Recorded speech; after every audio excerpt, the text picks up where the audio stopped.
Yang megang buku. Mana ada? Mana? Itu sama-sama. Buku hijau kan? Ada. Mana keluarin?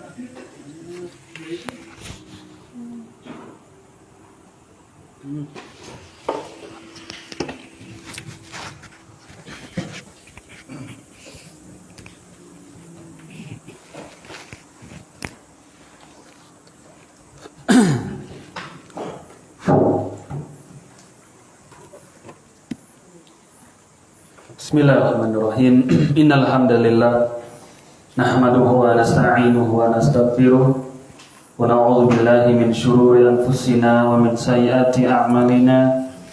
May yahdihillahu fala mudhillalah wa may yudlil fala hadiyalah. Asyhadu an la ilaha illallah wahdahu la syarikalah wa asyhadu anna Muhammadan 'abduhu wa rasuluhu. Qala Allah ta'ala fi kitabihil karim, ya ayyuhalladzina amanu taqullaha haqqa tuqatih wa la tamutunna illa wa antum muslimun. Ya ayyuhan nasu taqu rabbakumul ladzi khalaqakum min nafsin wahidah wa khalaqa minha zawjaha wa batha minhuma rijalan katsiran wa nisaa'a wattaqullaha alladzi tasaaluna bihi wal arham innallaha kana 'alaikum raqiba. Ya ayyuhalladzina amanu taqullaha wa qulu qawlan sadida yuslih lakum a'malakum wa yaghfir lakum dhunubakum wa may yuti'illaha wa rasulahu faqad faza fawzan 'azima. Amma ba'd, fa inna asdaqal hadithi kitabullah wa khairal hadi hadi Muhammadin sallallahu alaihi wa ala alihi wa sallam wa syarrul umuri muhdatsatuha fa inna kulla muhdatsatin bid'ah wa kulla bid'atin dhalalah wa kulla dhalalatin finnar. Ayuhal ikhwah, kita lanjutkan kitab Fathul Majid li syarh kitab At-Tauhid. Fathul Majid syarah kitab At-Tauhid. Pertemuan sebelumnya kita membacakan dalil yang dibawakan oleh Syekh, yaitu surah At-Taubah ayat ke-31 oleh Syekh Muhammad bin Abdul Wahab rahimahullah. Firman Allah, ittakhadhu ahbarahum wa ruhbanahum arbaban min dunillah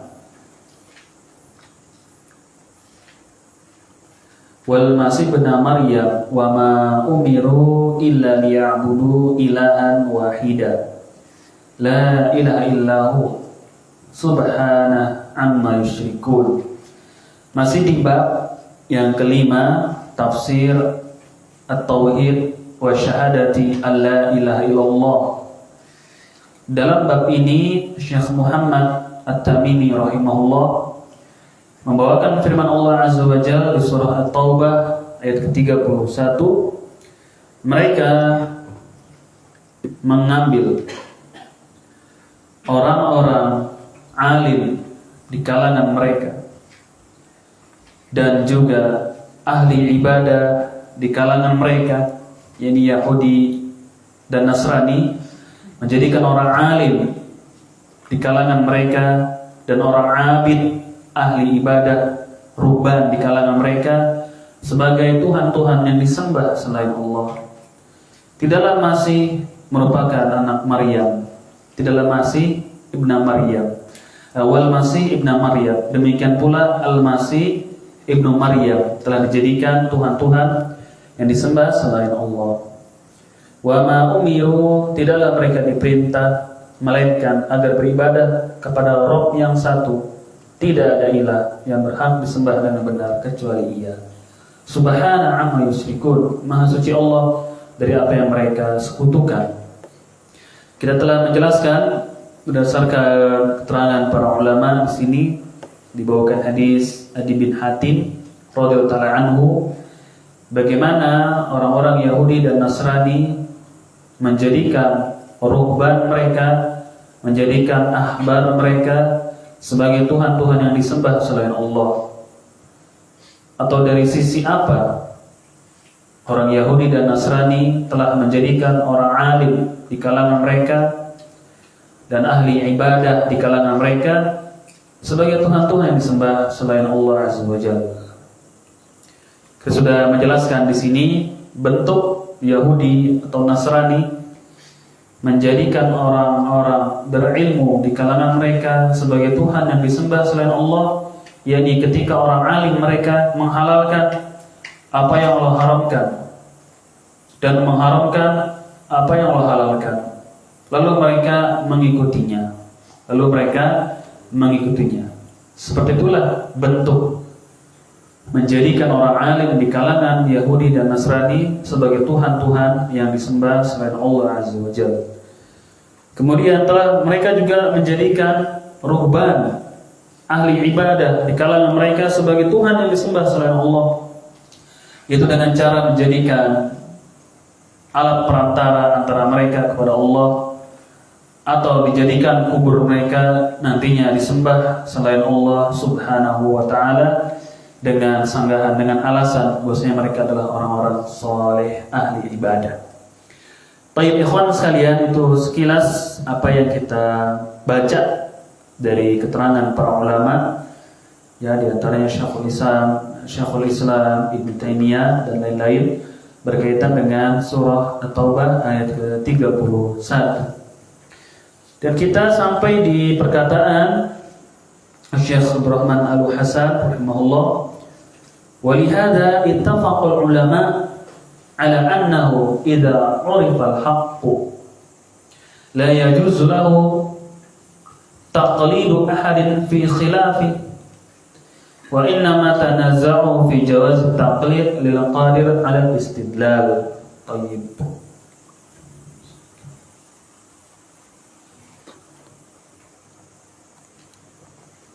Para ulama mereka bersepakat bahwasanya apabila seseorang telah jelas kepadanya kebenaran, mengetahui padanya sampai kepadanya kebenaran, maka tidak diperbolehkan untuk mengikuti seseorang disebabkan taklid kepada orang tersebut di dalam menyelisihi al-haq tersebut. Ya, para ulama telah bersepakat apabila seseorang telah mengetahui kebenaran, tidak boleh meninggalkan kebenaran tersebut dikarenakan seseorang, dikarenakan taklid kepada seseorang. Ini dilarang oleh para ulama kita bertaklid kepada seseorang, baik dia ustadz, kiai, syekh atau ulama, ketika telah jelas kebenaran baginya, apa yang dia ikuti dari orang yang jadi idolanya keliru, maka tidak dibenarkan ya bertaklid kepada seseorang di dalam keadaan demikian. Wa inna ma tanazza'u fi jawaz at-taqlid lil qadir 'ala al-istidlal. Para ulama berselisih boleh atau tidaknya taklid. Ya, para ulama mereka berselisih boleh atau tidak sih taklid itu. Dinal Islami haqqun wa huwa bainan nasara.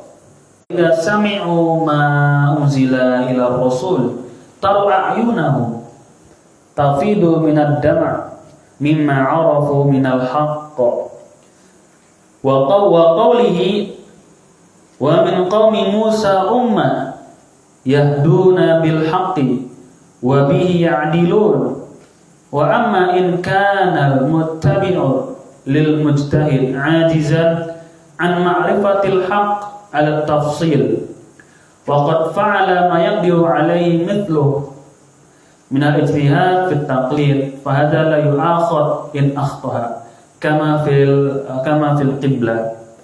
Wa amma in qala shakhsan duna nadhiru bi mujarradi hawa wa nasrihi bi yadi wa lisani min ghairi ilmin anna ma'ul al-haqq fa hadha min ahli jahiliyah wa in kana makbuhu musiban lam yakun amaluhu salihah wa in kana matbu'uhu mukhti'a kana athiman kama qala fil Qur'an bi ra'yi fa in asaba faqad akhta wa in akhta'a falyatabawwa maq'adahu minan nar. Tapi disebutkan oleh penulis di sini pensyarah tentang bagaimana atau seperti apa taklid yang diperbolehkan dan seperti apa taklid yang tidak dibolehkan. Taib, silakan dibaca oleh Al-Akh Pak Samsul, silakan.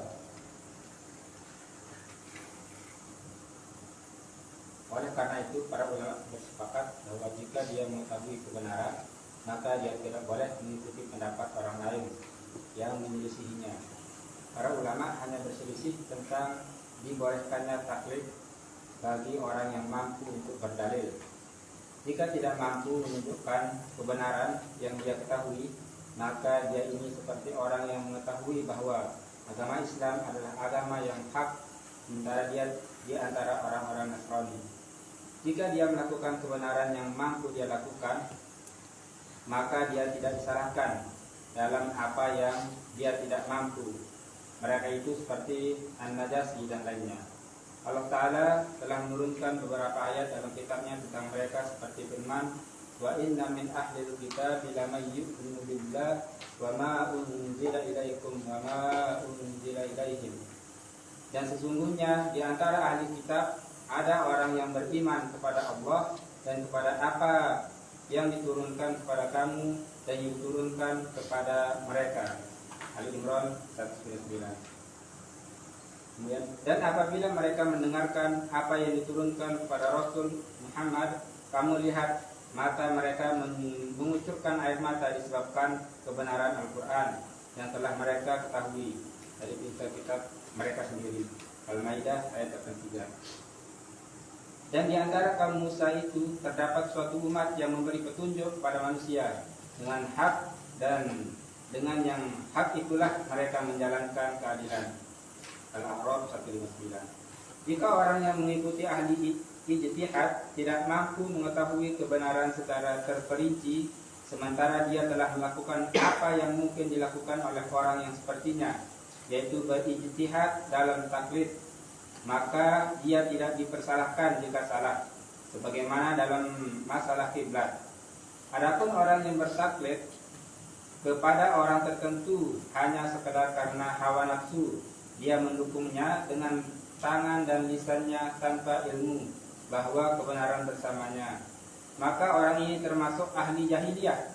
Jika orang yang diikutinya benar, maka perbuatannya bukan termasuk amal solih. Jika orang yang diikutinya keliru, maka dia berdosa, seperti orang yang berkata dalam Al-Quran dengan akalnya. Kalaupun dia benar, dia tetap salah. Jika salah, maka silakan memilih tempat duduknya di neraka.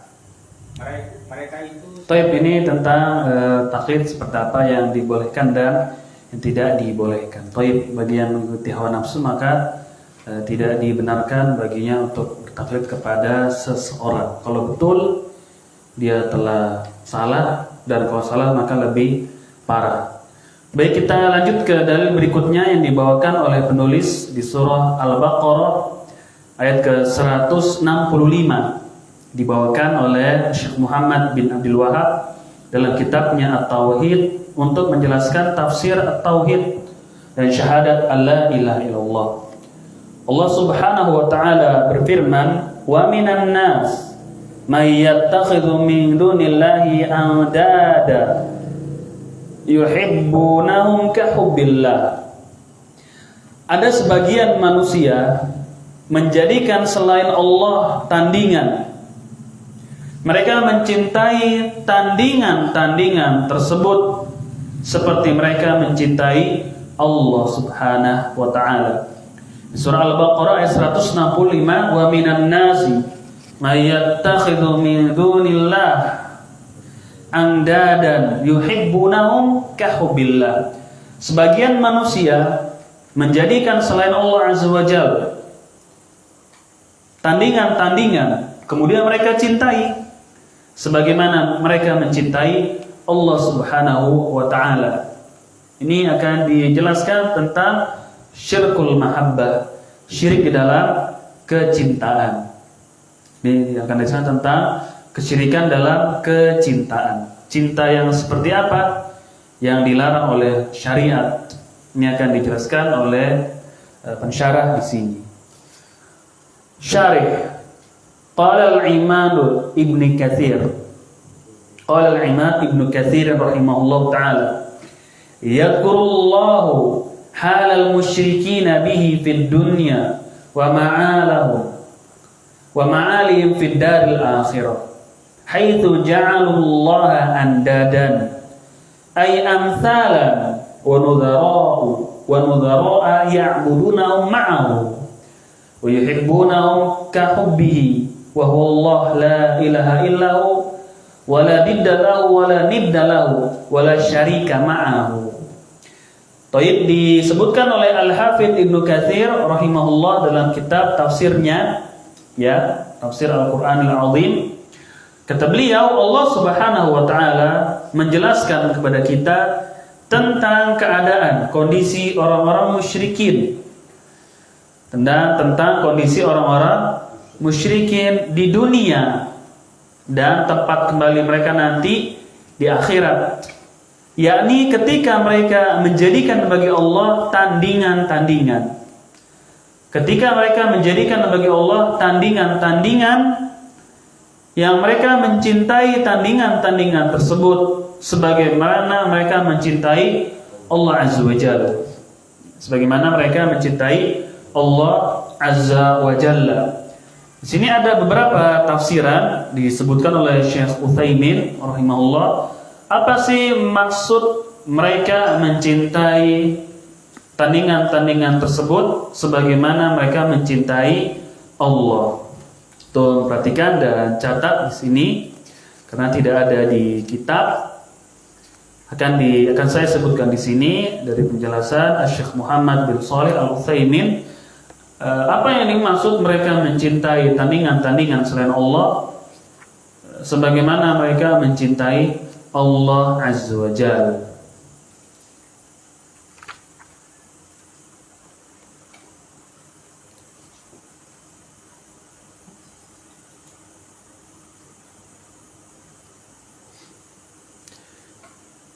Ya, disebutkan oleh Syekh Ibnu Utsaimin rahimahullah, wa ikhtalafa al-mufassirun fi qawlihi ka hubbillah. Para mufassir, para ahli tafsir, mereka berbeda pendapat berkaitan dengan firman Allah. Itu ada sebagian manusia menjadikan selain Allah tandingan-tandingan. Mereka mencintai tandingan-tandingan tersebut seperti mereka mencintai Allah. Apa yang dimaksud cinta mereka seperti mencintai Allah? Apa yang dimaksud cinta mereka kepada berhala seperti cinta mereka kepada Allah? Waqtalafal mufassirun. Para ahli tafsir mereka berselisih.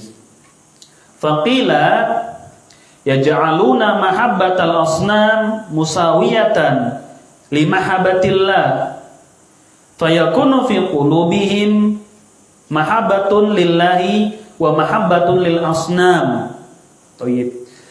Ada yang menafsirkan, ada yang memaknai, ada yang memahami orang-orang musyrikin mencintai berhala-berhala mereka. Orang-orang musyrikin mencintai berhala-berhala mereka sama seperti mereka mencintai Allah. Orang-orang musyrikin mencintai berhala-berhala mereka sama persis, sama ya, seperti mereka mencintai Allah.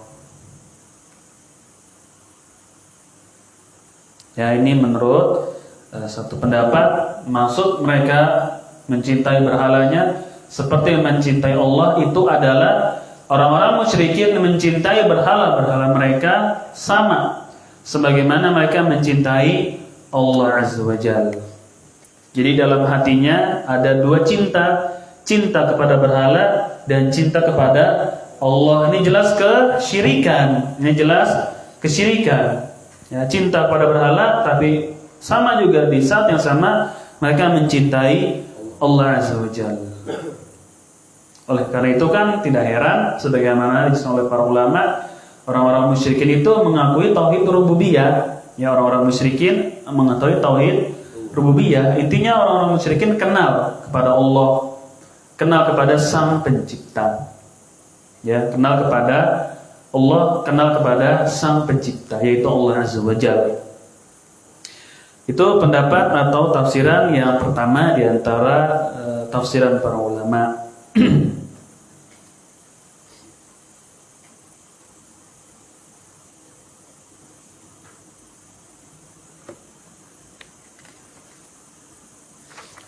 Kemudian beliau menjelaskan di sini seperti tadi saya bacakan, fayakunu fi qulubihim mahabbatan lillahi wa mahabbatan lil asnam. Maka di hati mereka itu ada kecintaan kepada Allah, ada kecintaan kepada Allah, ada juga di sisi yang lain kecintaan kepada berhala-berhala. Mereka menjadikan cinta mereka kepada berhala sebagaimana mereka mencintai Allah. Mereka musyrikin menjadikan cinta mereka kepada berhala sebagaimana mereka mencintai Allah Azza wa Jalla. Oleh karena itu di dalam kehidupan mereka kita dapati dari sirah mereka meletakkan berhala-berhala mereka di Baitullahil Haram. Mereka meletakkan berhala-berhala ini di rumah Allah atau yang kita kenal dengan Ka'bah. Maka ini adalah bentuk kesyirikan yang paling besar ketika rumah Allah Azza wa Jalla diletakkan di situ tandingan-tandingannya atau diletakkan situ berhala-berhala mereka. Beribadah juga kepada Allah menurut persangkaan mereka, di saat yang sama mereka mencintai para berhala tersebut.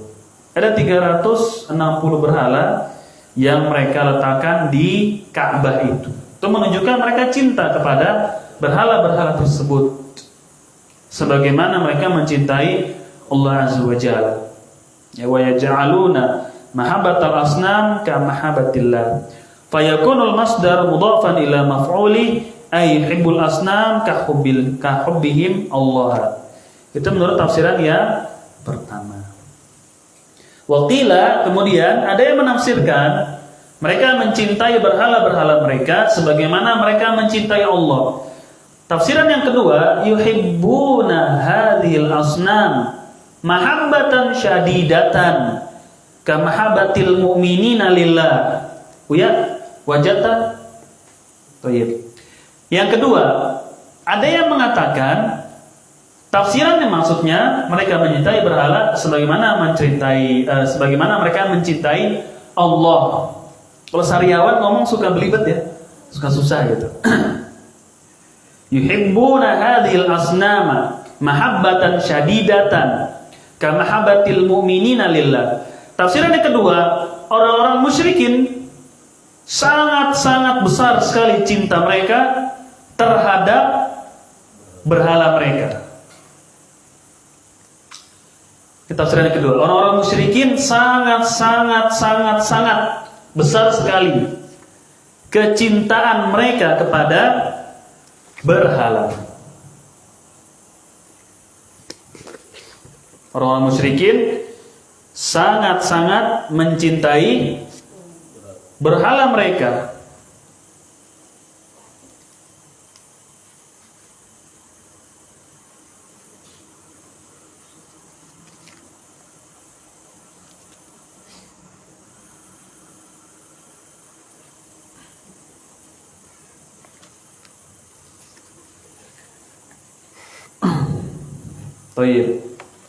Orang-orang musyrikin sangat besar sekali kecintaan mereka terhadap berhala, sebagaimana orang-orang beriman pun sangat besar sekali kecintaan mereka kepada Allah.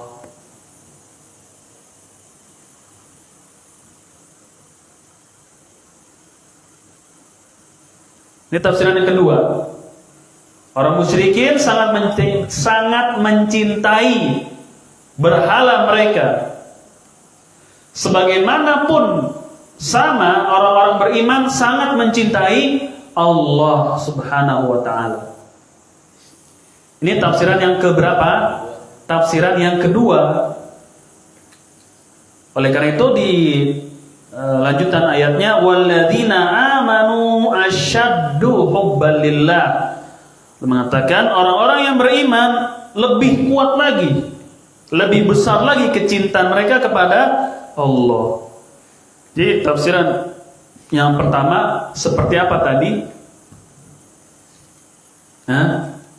Sama, musyrikin mencintai berhalanya sama dosisnya sebagaimana mereka mencintai Allah. Atau tafsiran yang kedua, musyrikin sangat mencintai berhala-berhala mereka, pun di saat yang sama kaum mukminin sama seperti mereka, sangat mencintai Allah Azza wa Jalla. Ya Allah Subhanahu wa ta'ala.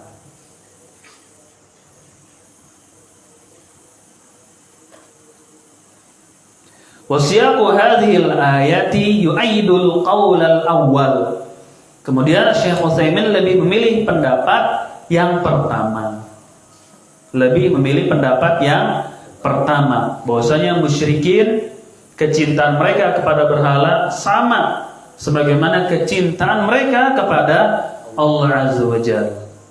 Dan ini merupakan kesyirikan. Ini merupakan kesyirikan di dalam hal kecintaan, mencintai berhala sebagaimana mencintai Allah Azza wa Jalla, mencintai berhala sebagaimana mereka mencintai Allah Subhanahu wa ta'ala.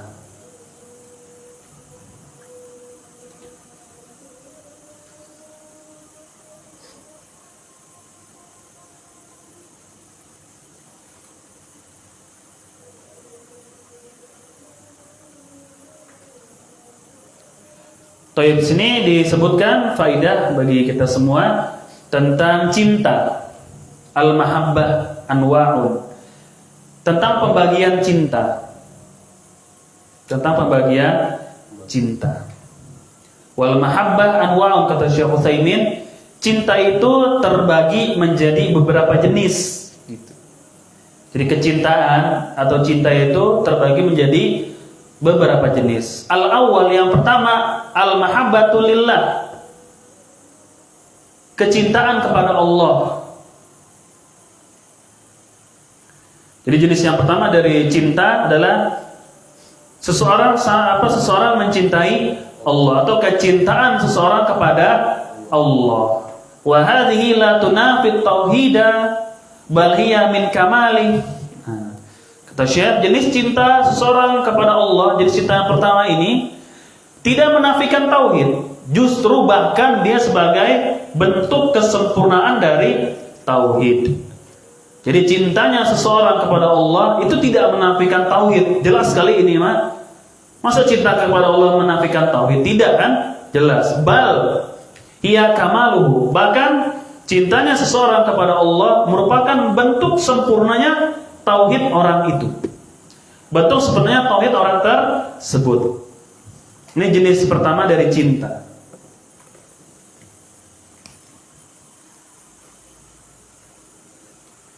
Jadi jenis pertama adalah cinta kepada Allah atau kecintaan seseorang kepada Allah.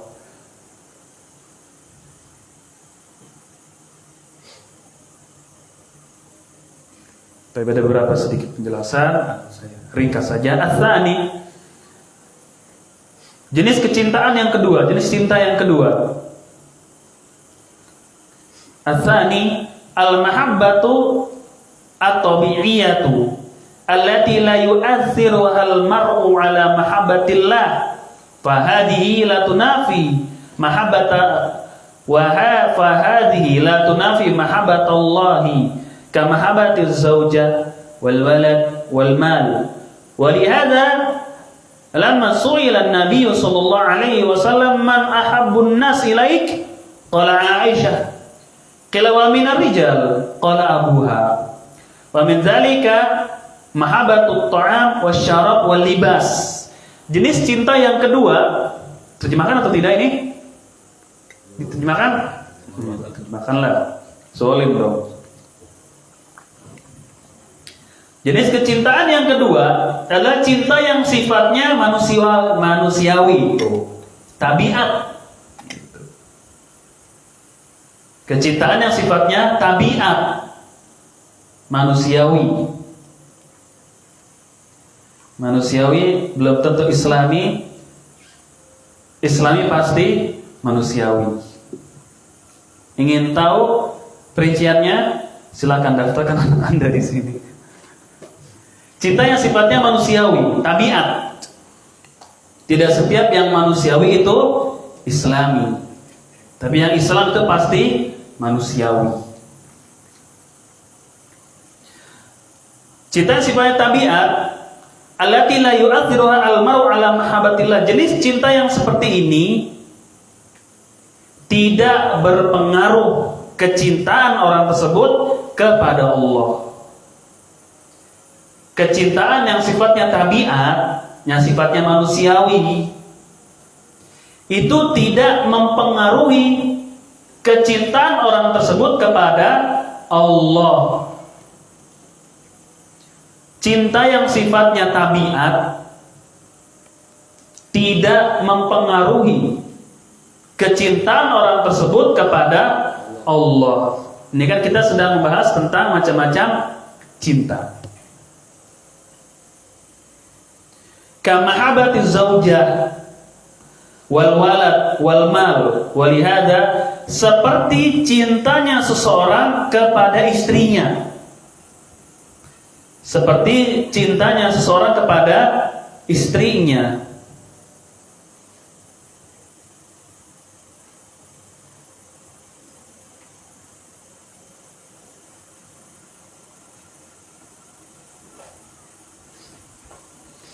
Anaknya,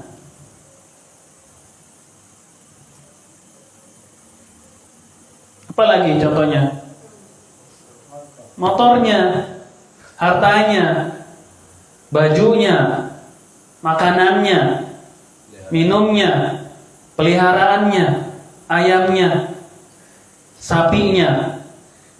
Itu cinta yang sifatnya tabiat, pasti manusia suka itu, tabiat. Ini tidak mengurangi kecintaannya kepada Allah Azza wa Jalla, kecuali nanti ada. Kecuali kecintaan kepada yang sifatnya tabiat ini melebihi atau menghalangi dari menunaikan apa yang Allah perintahkan Allah cintai nanti. Ketiga. Jadi hal-hal yang demikian sifatnya manusiawi, tabiat cinta. Seorang suami kepada istrinya itu cinta.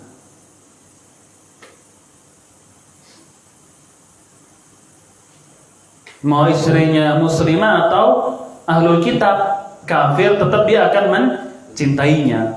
Tidak dilarang seorang suami mencintai istrinya yang ahlul kitab, misalkan Nasrani atau Yahudi. Syirik tidak. Bentuk cinta kepada orang kafir atau tidak ketika suami mencintai istrinya yang Nasrani atau Yahudi? Bentuk kecintaan kepada orang kafir atau tidak yang dilarang? Tidak. Karena si suami mencintai istrinya yang kafir, yang ahli kitab, adalah sifatnya tabiat. Bukan selama suami tersebut tidak mencintai kekufuran yang ada padanya, agama yang ada pada istrinya itu, yang masih ahlul kitab. Tapi dia mencintai istrinya yang ahlul kitab. Sifatnya cinta itu adalah cinta yang seorang suami kepada istrinya, kasih makan, dikasih rumah, disayangi. Yang dilarang dia mencintai agama yang ada pada istrinya, nggak boleh. Kekufuran yang ada pada istrinya. Oleh karena itu termasuk bentuk dakwah Islam kepada wanita-wanita ahlul kitab, diperbolehkan untuk menikahi mereka. Diperbolehkan untuk menikahi wanita ahlul kitab. Tujuannya adalah agar wanita ahlul kitab ini masuk ke dalam agama Islam. Karena umumnya wanita itu akan mudah tunduk, mudah untuk mengikuti suaminya yang muslim. Suaminya yang muslim. Oleh karena itu sebaliknya dilarang wanita muslimah untuk dinikahi oleh Yahudi atau Nasrani, apalagi musyrikin. Ini dilarang. Kalau terjadi hal demikian, maka hakim narik, kembalikan wanita muslimah ini kepada keluarganya, ditarik, dipisahkan, tidak diperbolehkan. Hakim cerai sudah, pisah, tidak diperbolehkan. Maka keluarganya kaum muslimin wajib untuk memperhatikan hal tersebut. Ketika ada anaknya yang muslimah atau saudarinya yang muslimah dilamar oleh laki-laki kafir ahlul kitab, maka tidak diperbolehkan, haram. Kecuali si calon suami ini mau masuk ke dalam agama Islam. Lain bapak-bapak yang sering di KUA dengan yang tidak beda. Ini sering di KUA, Pak Jihad. Jadi kepikiran aja, kecuali dia mau masuk ke dalam agama Islam itu boleh. Namun kalau laki-laki Muslim diperbolehkan baginya untuk menikahi wanita ahlul kitab. Namun ada hal-hal yang harus kita perhatikan. Yang pertama, tujuan dia menikahi wanita Nasrani atau Yahudi. Cuma dua ini yang boleh ya. Adapun Buddha, Hindu, apa lain-lain tidak diperbolehkan. Yakni tujuan si Muslim ini menikahi wanita ahlul kitab, mendakwakan istrinya ini agar dia nanti masuk dalam agama Islam. Itu harus diperhatikan tujuannya itu. Yang kedua, dilihat dulu kalau wanita muslimah di daerah tersebut, di tempat tersebut masih banyak yang jomblo, maka pilihlah wanita muslimah. Ya enggak? Ya aja, lihat dulu. Banyak yang jomblo itu minting gimana banyak. Yang wanita muslimah dulu. Lain kata para ulama kalau dia tinggal di Amerika gitu, di Inggris, Prancis, perapatan Ciamis atau di Prancis di mana banyak wanita ahlul kitab di sana, muslimahnya sedikit. Ada juga udah diembat orang, sudah dinikahi oleh muslim yang lain. Dia gigit jari aja tuh. Habis nih. Ada istilah ahlul kitab. Paham? Maka di saat demikian dia boleh untuk menikahi wanita ahlul kitab. Lah kalau di Indonesia ini ditanya boleh atau tidak, boleh secara hukum syar'i boleh. Tapi lihat dulu, muslimah juga kan masih banyak. Kalau tujuannya karena dia cantik lebih parah lagi. Maka terbukti sebagian laki-laki muslim tergoda dikarenakan kecantikan wanita-wanita kafirah ini. Akhirnya bukan dia mengislamkan istrinya, justru si muslim ini kafir murtad ikut agama istrinya. Kan ada juga ya seperti itu ada. Maka tujuannya harus mendakwakan wanita ini, diajak dalam pernikahan nanti, diajak ke dalam agama Islam. Yang kedua, dilihat dulu kalau wanita muslimah masih banyak yang sendiri, maka lebih utama untuk menikahi wanita yang muslimah tersebut. Lain kalau dia tinggal di tempat-tempat yang wanita ahlul kitabnya ini banyak gitu. Maka diperbolehkan. Kemudian menikahnya pakai cara Islam. Menikahnya pakai cara Islam. Pakai cara Islam. Jangan nikahnya di gereja. Dan jangan juga menikahnya di masjid. Boleh tidak menikah di masjid? Umum deh, muslim, muslimah, kawin. Boleh nggak nikah di masjid? Boleh tidak? Bisa boleh, bisa tidak. Bisa boleh, bisa tidak. Melakukan akad pernikahan di masjid bisa boleh. Kalau sama sekali tidak ada etikot, tidak ada keyakinan bahwasanya dengan menyelenggarakan pernikahan di masjid itu ada keberkahan, lebih awet, lebih sakinah, mawadah, mana duitnya? Ini nggak boleh.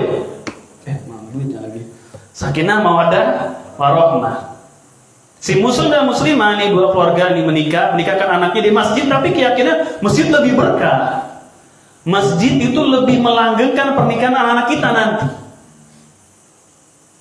Maka kalau akad nikah di masjid keyakinan yang seperti ini, wallahu alam tidak diperbolehkan. Karena itu keyakinan yang bid'ah, keyakinan yang baru. Terbukti di masa Rasul sallallahu alaihi wasallam, di masa para sahabat dan generasi tabi'in, generasi salafus saleh, mereka enggak pernah mengadakan pernikahan di masjid. Kalaupun ada mungkin wallahu alam, kita tidak sampai riwayat datang kepada kita. Kalaupun ada, mereka tidak pernah meyakini hal yang seperti tadi kita contohkan.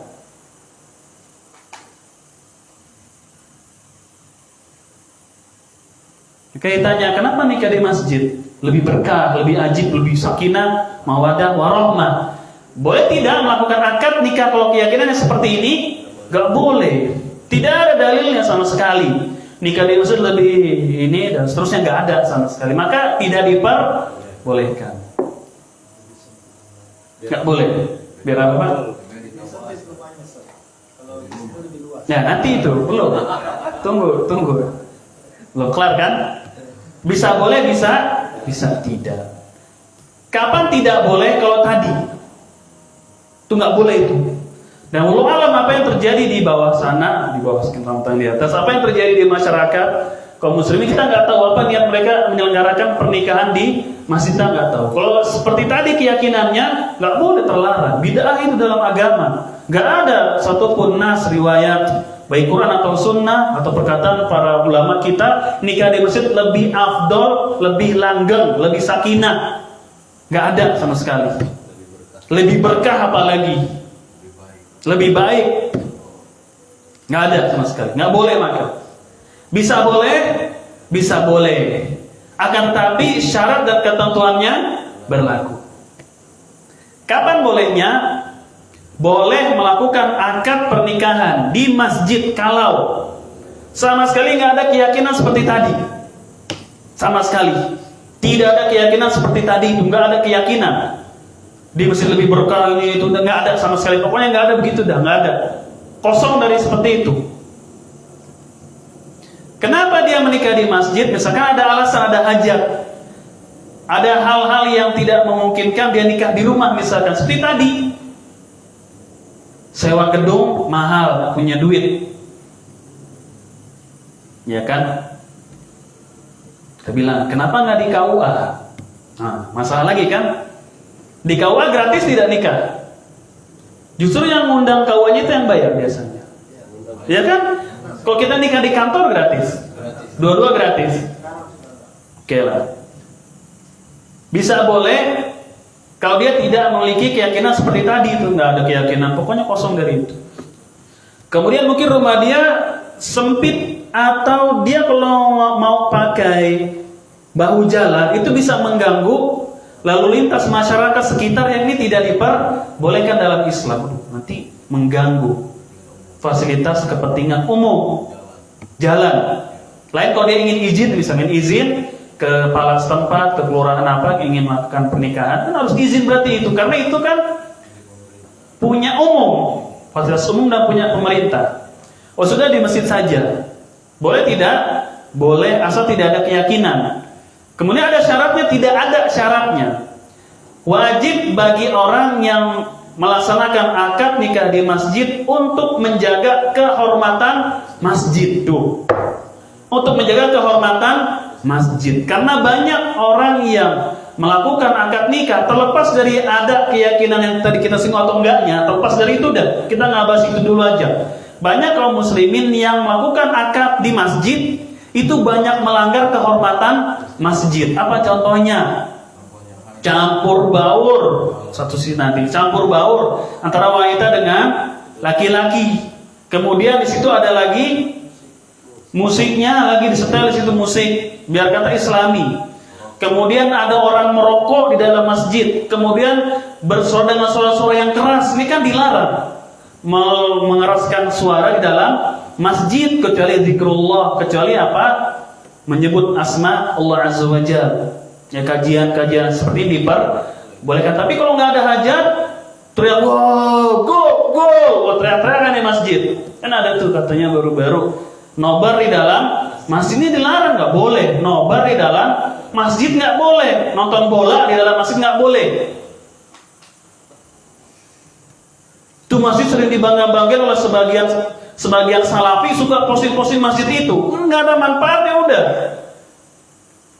Itu masih sering di sebagian wah masjid ini bagus, dipuji-puji lah. Nah tuh lihat begitu tuh, emang enak ngelirik masjid kayak begitu sih. Ngapain ngelirik masjid seperti itu?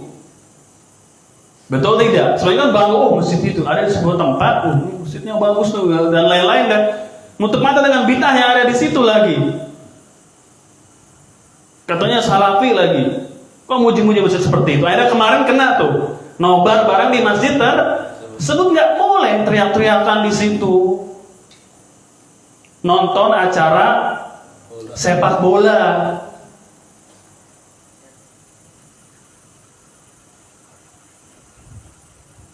Ya kan?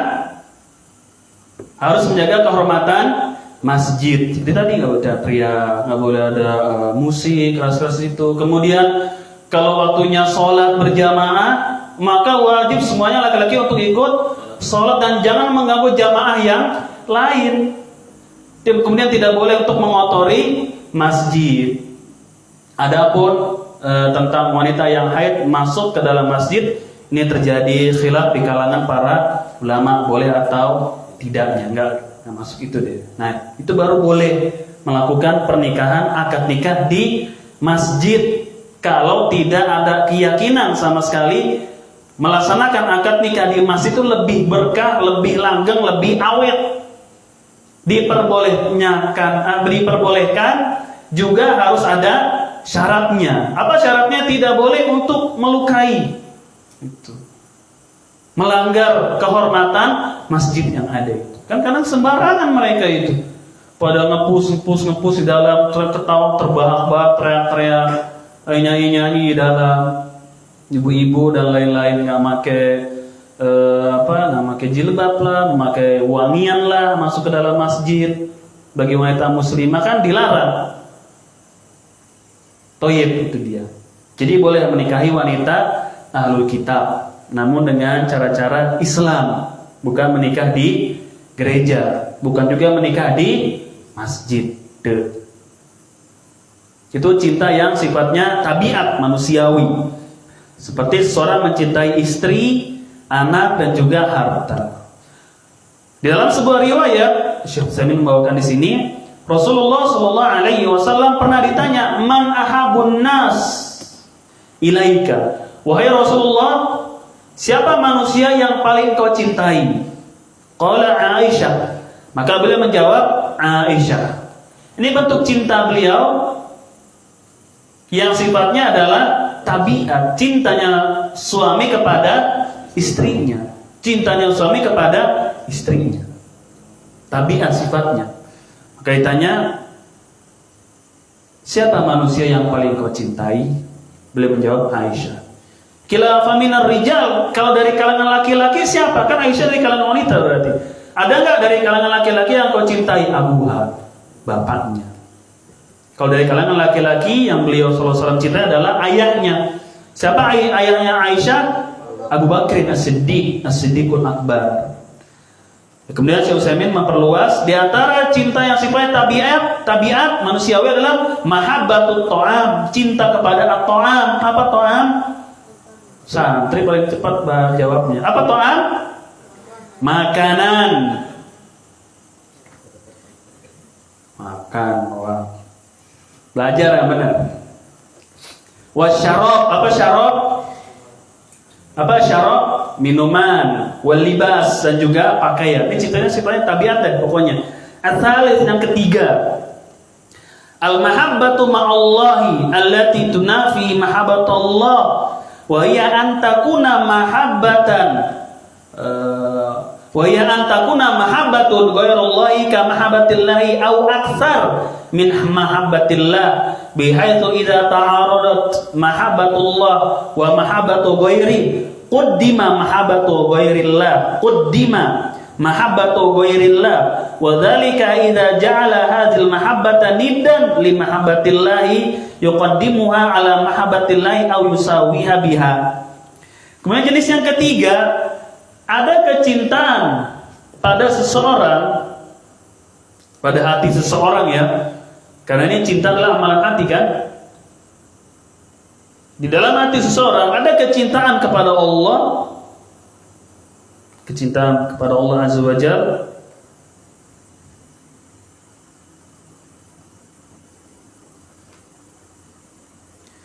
ini seseorang di hatinya ada kecintaan kepada Allah, akan tetapi ya kecintaan seseorang kepada Allah Azza wa Jalla, akan tetapi ada juga cinta yang lain yang bisa menafikan atau mengurangi kecintaannya kepada Allah Subhanahu wa taala. Jadi dalam hati seseorang ada kecintaan kepada Allah, namun juga ada kecintaan kepada yang lain. Paham nggak? Dalam hati seseorang, kan di sini cinta dibagi menjadi berapa?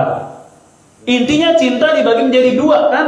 Pertama, kecintaan seseorang kepada Allah. Yang kedua, kecintaan seseorang kepada selain Allah. Tadi yang sifatnya tabiat. Sifatnya manusiawi kan bentuk cinta seorang kepada selain Allah itu, bukan kepada Allah kan?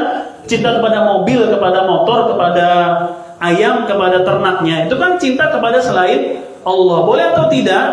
Boleh. Nah, yang ketiga ini, di dalam hati seseorang ada kecintaan kepada Allah, namun ada juga kecintaan kepada selain Allahnya. Menjadi terlarang kecintaan seseorang kepada selain Allah apabila cintanya orang tersebut kepada Allah sama dengan cintanya kepada selain Allah. Sama, menyamai, seimbang. Cinta kepada Allah 100%, cinta kepada ini juga 100%, sama. Au aksar, bahkan lebih parah lagi, bahkan dia mencintai selain Allah itu lebih banyak daripada dia mencintai Allah. Jadi dalam hati seseorang ada dia cinta kepada Allah, dia mencintai Allah Azza wa Jalla. Namun dia punya juga kecintaan kepada selain Allah, seperti pada ininya, hartanya dan selainnya lah pokoknya.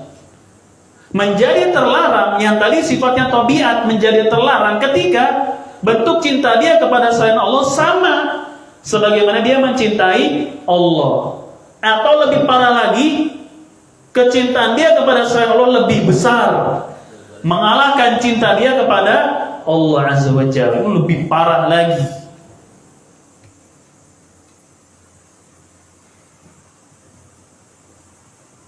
Bagaimana contohnya ketika dua cinta berhadapan? Ketika dua bentuk cinta berhadapan.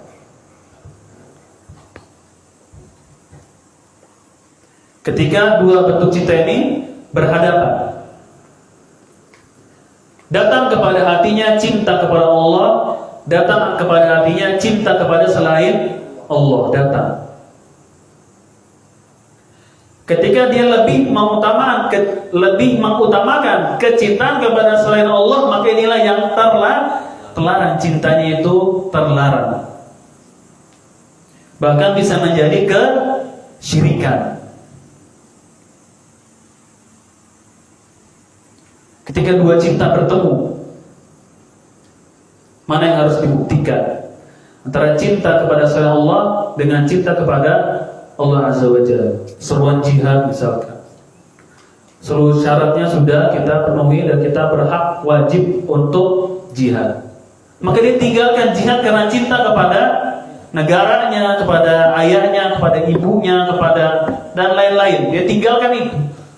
Padahal seruan jihad sudah diserukan oleh pemimpin. Namun cintanya dia kepada rumahnya dan lain-lain lebih dia utamakan dibandingkan seruan berjihad. Maka cinta yang seperti ini tercela, tak boleh.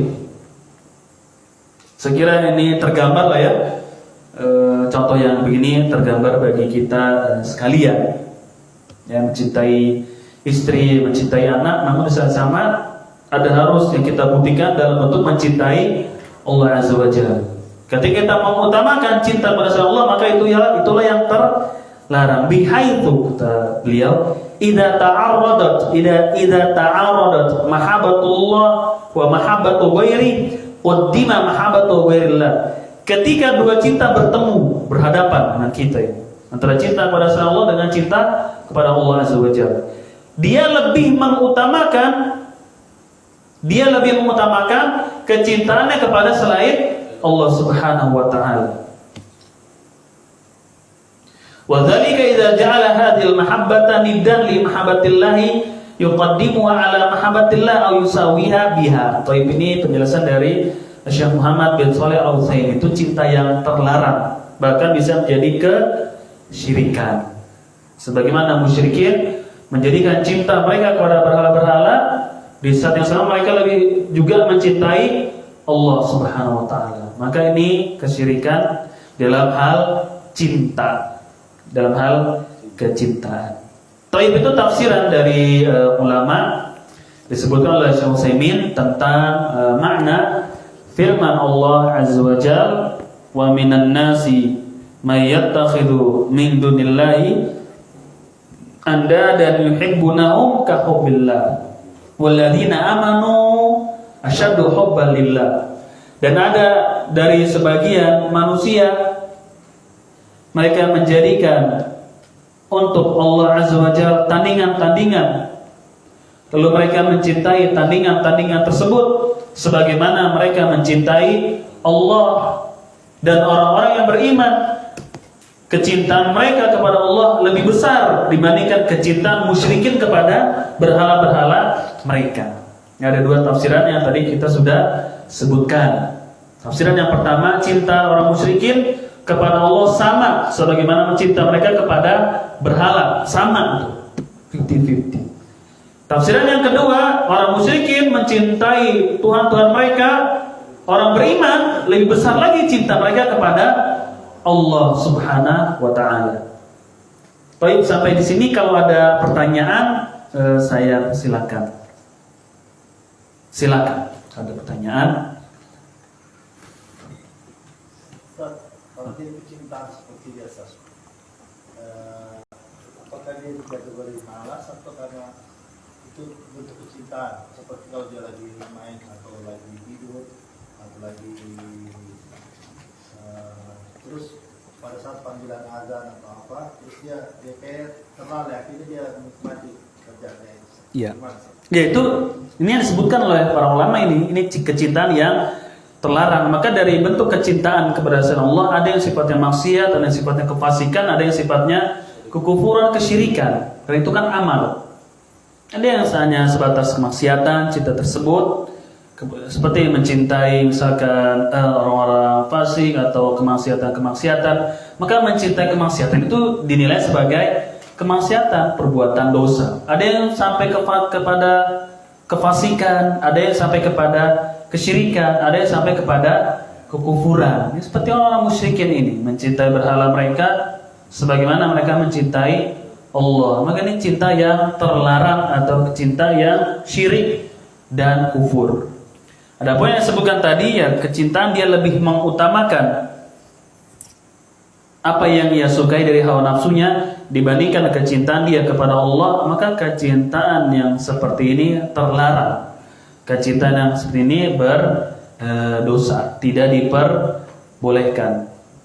Makanya di surat Al-Munafiqun Allah mengatakan mana? Ya ayyuhalladzina amanu la, tentang istri dan anak-anak.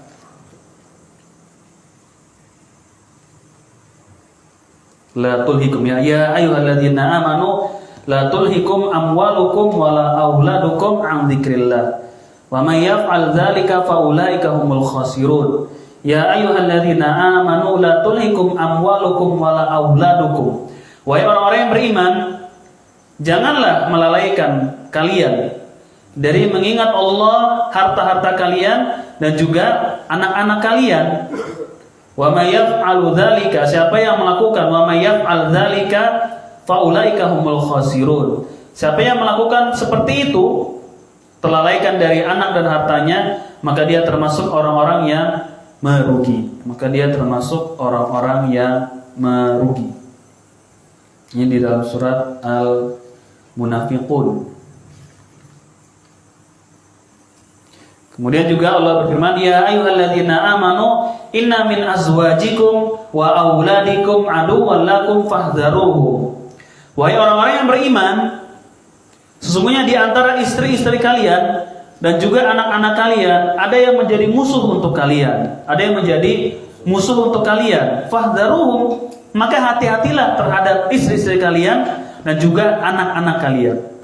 Hati-hatilah dari sebagian istri-istri kalian dan dari sebagian anak-anak kalian. Wa in ta'fu wa tasfahu wa taghfir. Kalau kita ingin memaafkan mereka dari kekurangan yang ada pada mereka dan memperbaiki mereka dan mendoakan ampunan kepada mereka, maka sesungguhnya Allah Maha Pengampun lagi Maha penyayang. Dia bentuk kecintaan seorang kepada yang sifatnya tabiat, namun mengalahkan kecintaan dia kepada Allah Azza wa Jalla. Maka kecintaan tersebut terlarang.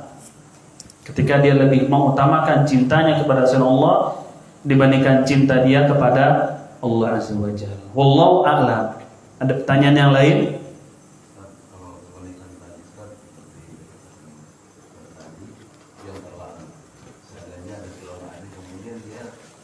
Saya ada seorang seruan dan bagian sholat, ya. dia bukan mengabaikan, tapi dia bisa sholat di rumah. Ya. Berarti kan tidak terlarang satu. Dia tidak sholat di rumah, dia hanya sholat di rumah. Tapi ketika ada penghinaan itu dia mengingat Allah, tapi dia hanya mengerjakan sholat di rumah. Jadi tidak ke masjid. Artinya itu juga termasuk berarti tidak terlarang saat cinta kepada Allah. Apakah termasuk terlarang ketika dia hanya sholat di rumah? Dikarenakan kerjaannya. Ya karena kerjaan. Jadi karena kesibukan sehingga dia tidak mau sholat berjamaah, hanya sholat di rumah. Tadi Ustaz katakan kalau dia melalaikan karena kerjaan tidak sholat, berarti terlarang kan? Tapi dia mengerjakan sholat, tapi karena kesibukannya hanya mengerjakan di rumah sholatnya. Itu boleh nggak? Ya sama itu. Itu lebih mengutamakan cintanya kepada. Tapi dia sholat tadi. Iya. Tadi mendirikan sholat. Tapi kan Allah memerintahkan bagi dia untuk sholat di masjid. Kalau dia sebagai seorang laki-laki, lain kalau kerjaannya memang sifatnya nggak bisa ditinggal, maka itu ada uzur. Seperti apa? Dokter kah atau security yang nggak bisa dia meninggalkan tempat kerjanya, harus dia di posnya bergantian. Maka yang demikian diperbolehkan oleh para ulama kita, boleh seperti itu. Atau kerja-kerjaan yang sifatnya penting, menyangkut maslahat atau nyawa orang banyak, maka ini diperbolehkan. Kalau yang kerjaan yang tidak seperti itu, apalagi bisa ditinggal, maka ya ditinggal untuk sholat berjamaah di masjid. Kecuali kalau kerjaannya yang seperti kita contohkan tadi.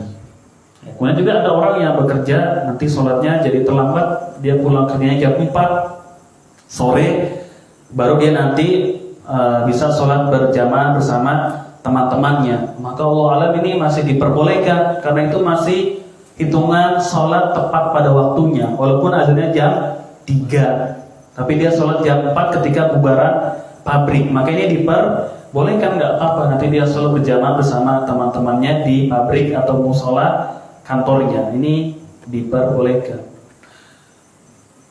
Pastinya hatinya ingin sholat pukul 3 azan, dia ingin langsung sholat, tapi di situ ada kewajiban dia bekerja sampai pukul 4 sore. Kalau dia kabur keluar, justru dia telah menelantarkan kewajiban yang dia sudah mengikat dengan janji, sudah tanda tangan dan lain, nggak boleh. Lain kalau bosnya misalnya mengizinkan, nggak apa-apa, nanti kalau jam 3 ada azan, kalian sebagian sholat atret gantian boleh, maka boleh. Tapi kalau dia kabur seberang ke sana, ke masjid seberang, pabriknya dia sana, sudah sholat asar, nggak pulang, mampir ke nasi padang, ini lebih nggak boleh lagi.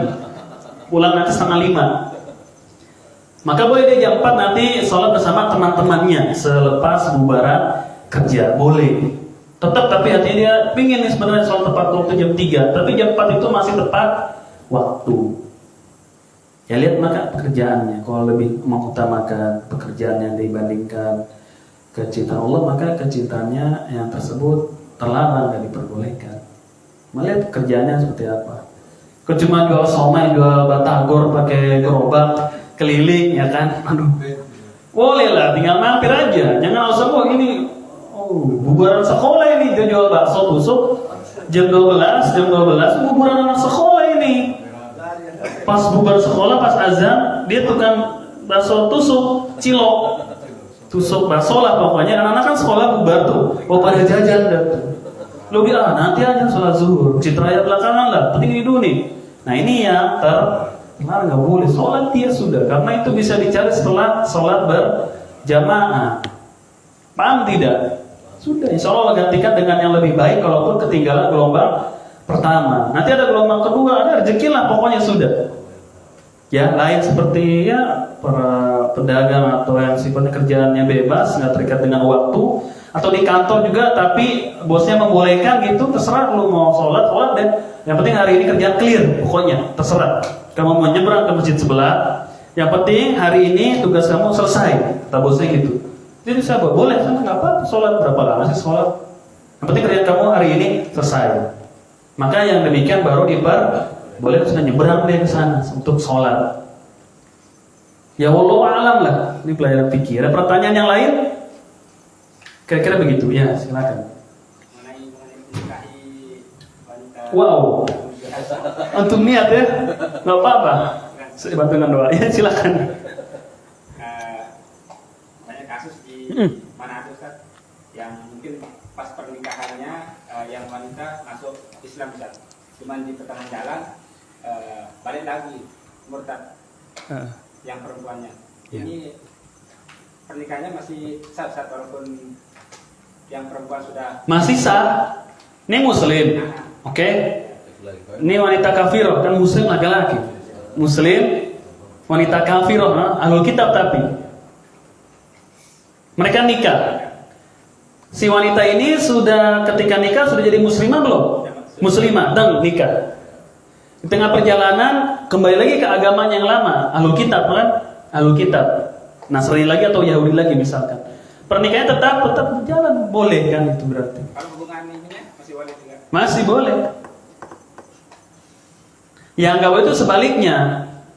Muslimah, wanita laki-laki kafir masuk Islam, nikah mereka kan.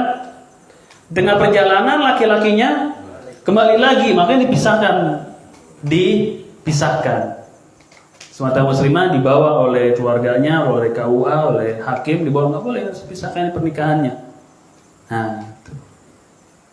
Laki-laki bersama keluarganya, kafir lagi ini bersama siapanya, sama keluarganya. Gitu. Harus dipisahin, nggak boleh disatukan, dipisah, cerai maksudnya. Itu Ya. ada batasannya, ada aturan kan nikah sama kafir tadi Ustaz, yang ahli kitab. Setelah menikah dia ada kurun waktu atau ada? Nggak ada. Maksudnya kapan dia ini harus Islam, target 3 bulan harus muslimah gitu kan? Allah alam nggak ada. Ada ketentuan sang suami harus berjuang. Nggak ada. Ada perjuangan Nggak ada. tetap. Terus berlanjut itu kan hidayah di tangan Allah. Dan dia terus mengajak istrinya untuk masuk ke dalam agama Islam, istrinya yang Alkitab itu. Nggak ada harus 2 bulan, 3 bulan. Kalau tidak ada upaya mengajak, Kalau tidak ada upaya mengajak, maka pernikahannya itu kurang berkah lah. Ya ini tidak ada dakwah sama sekali. Dan si muslim itu sebenarnya nggak betah lah punya istri yang hari-hari begitu.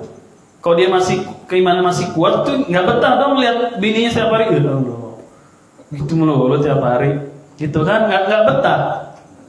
Karena memang tujuan dia menikah ini agar ini masuk ke dalam agama Islam, bukan coba-coba main-main. Itu di antara tujuannya itu bentuk dakwah seperti itu. Kalau cuma kawin-kawin doang didiemin aja ya hampa lah pernikahan. Susah aja menikahkan wanita muslimah aja sekalian. Belum nanti anak-anaknya harus dia jaga kan suaminya. Ikut agama lakinya, jangan ikut agama mamanya. Ambil anaknya itu, ajak kita ke masjid dan lain-lain. Iya bawa. Jangan ikut ke ibu, jangan dikasih pilihan, pilih mana ayah atau mama. Enggak, pilih bapak. Gue yang ngasih jajan, gue yang beliin mobil, ikut bapak. Jangan ikut mama. Ikut bapak. Kan kita mengajak mereka ke dalam agama Islam, ajak anaknya ke dalam agama Islam. Bebas pilih siapa, ayah atau mama. Jangan begitu. Ambil sama kita. Wallahu a'lam. Ini pelajaran fikih sebenarnya. Ada pertanyaan lain? Ya Pak. Nikah Pak? Masalah pernikahan. Iya. Tanya mana Bapak lah. Ini yang terjadi selalu di jemaat kadang-kadang ini perbedaan agama ini mereka saling mempertahankan. Kebanyakan secara pemikiran mereka Ustaz, kalau ini perempuan atau kitab ini tidak mau ikut sama laki-laki Muslim menikah, berarti mereka tidak akan menikah. Tapi mereka pemahaman sehingga mereka terjadi kumpul kebo Ustaz. Karena mereka tidak tahu bahwa ternyata boleh perempuan kita menikah dengan laki-laki Muslim kan. Nah, sementara karena pemahaman mereka harus perempuan kita ini harus muslim Islam. Karena baku-baku tangsat. Iya. Nah, sekarang dengan kumpul berarti ada keturunan sudah punya anak Ustaz. Mereka tidak menikah Ustaz secara syariat. Nah, yang saya tanyakan Ustaz, apakah memang kumpul mereka itu sah tak? Sebagaimana diperbolehkan mengamini permohonan kita. Kemudian kalau dinikahkan Ustaz, rukunnya sama seperti rukun nikah Ustaz. Adanya wali, Iya, saksi, sama itu mah begitu. kemudian ijab kabul. Iya, iya sama, harus ada. Kan pakai cara Islam kawin. Jadi perempuan juga harus pakai wali Ustaz. Pakai wali, Sama seperti Islam. sama pakai secaranya sama. Ada sanksinya, ada maharnya apa. Pakai cara Islam mereka menikah akadnya. Jadi kalau tadi saya yang tidak menikah kemudian sudah Iya. berarti itu berzina Ustaz. Iya perzinahan lah jelas. Mau bagaimana lagi dihalalin. Tapi kalau mereka sudah punya anak, kemudian kita nikahkan secara syariat, bisa Ustaz. Sementara mereka sudah punya anak, diperbolehkan secara syariat atau tidak Ustaz? Mereka sudah kumpul Ustaz. Iya. Sekarang setelah tahu bahwa itu diperbolehkan menikahi perempuan kita ini, kemudian kita nikahkan secara syariat. Boleh enggak sementara mereka sudah ada anak? Iya, walau alam saya nggak tahu. Dalam sekali. Banyak sekali yang sudah punya anak. Iya, walau alam. Atau Saya juga bingung kalau ditanya ke saya bro. nggak tahu Pak. Walau alam. Ada pertanyaan yang lain? Kalau secara negara Ustaz, bisa begitu? Bagaimana? Kalau secara negara Nggak tahu, saya nggak memperdalam masalah. Tidak bisa Ustaz. Yang saya tahu, jadi Kemenak tidak melayani pernikahan Beda agama. Harus siapapun dia laki-laki perempuan yang di luar Islam harus sama-sama beragama Islam baru bisa nikahkan. Kalau tidak akan ditolak oleh Oh, berarti itu peraturan yang nggak sesuai berarti. Ya, Iya. jadi kontradiktif Ustaz dengan syariat tadi. Ah. Kalau Kemenak aturannya begini sementara syariat agama membolehkan. Iya, boleh kan? Kalau syari boleh. Tapi itu peraturan nggak membolehkan. Kemenak aja yang tidak boleh. Jadi kalau mau seperti itu nggak punya surat ya. Kalau si muslim ingin nikahi wanita alul kitab nggak punya surat berarti. Bodoh jadi Bodoh nggak punya surat. kesiri. Karena aturan berbeda dengan syariat yang ada. Mudaratnya besar Ustaz. Jadi mereka tidak bisa bikin kakak. Iya pastilah katanya. Macam-macam. Iya. Jadi negara kita belum menerapkan hal yang seperti itu belum. Inilah yang diinginkan oleh jamaah-jamaah khilafah dan diantaranya menerapkan syariat Islam. Ada pertanyaan yang lain? Di pernikahan aja nih urusannya. Orang ini pelajaran syirik dalam kecintaan. Tayyib subhanaka Allahumma wa bihamdika asyhadu alla ilaha anta astaghfiruka wa atubu ilaik. Assalamualaikum warahmatullahi wabarakatuh.